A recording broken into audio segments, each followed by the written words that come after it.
Think about the first game that actually meant something to you, not just fun, something you felt.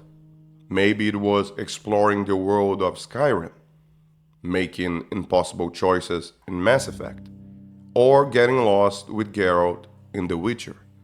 Those games did not feel like products, they felt like someone actually cared. And now, we are waiting for what comes next: The Elder Scrolls 6, Mass Effect 5, The Witcher 4, and obviously GTA 6. But here's the part nobody says out loud: the people who made those games great are not the ones making the next ones. There's this idea called the ship of Theseus. If you replace every part of something, is it still the same thing? Because when you look at these studios today, you will still see the same logos, same franchises, same hype, but behind the scenes, it's not the same people, and that matters more than you think. Look at CD Projekt Red. The Witcher didn't work because it was big, it worked because it had a voice, direction, identity, leadership from people like Konrad Tomaszkiewicz, I can't pronounce his name. Now he's gone.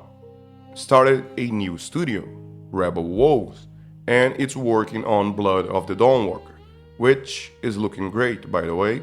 They just had a launch event. The game looked amazing. Beautiful graphics, amazing story trailer, which is shaping up to be the better part of the game, and solid gameplay.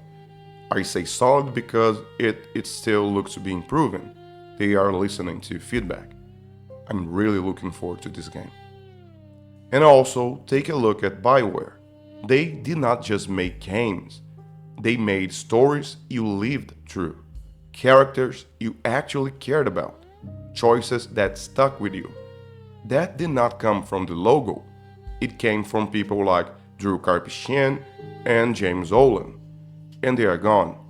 Not retired, not done, just not there anymore. They are building something new, Exodus, which is another game I'm really looking forward to. So be honest, are you waiting for Mass Effect 5 and The Witcher 4? Or are you waiting for the people who understood why those games matter?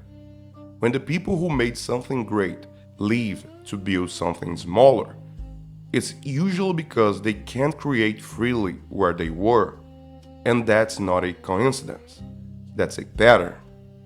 Now, look at Bethesda. There was a time their games felt ahead of everything.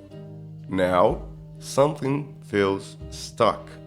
When people played Starfield, they didn't just hate it, they felt something worse: complete apathy, a complete lack of interest. And that doesn't happen by accident.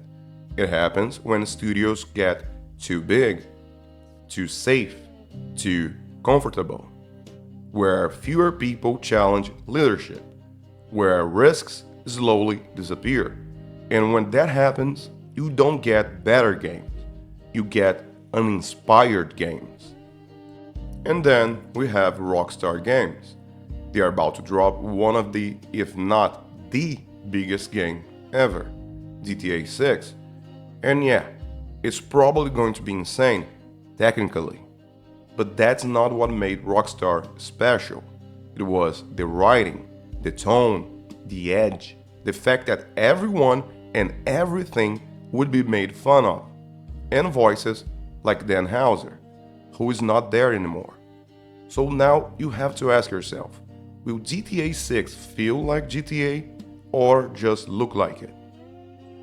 Now, step back. We have different studios with the same pattern.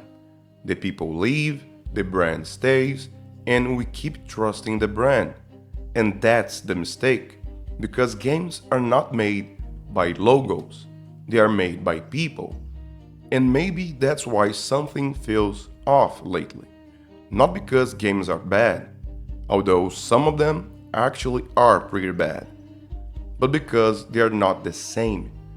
Because what you are really chasing is a feeling, and that feeling comes from people who have already moved on.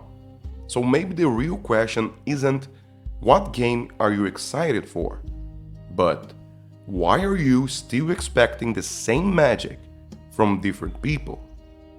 Think about it.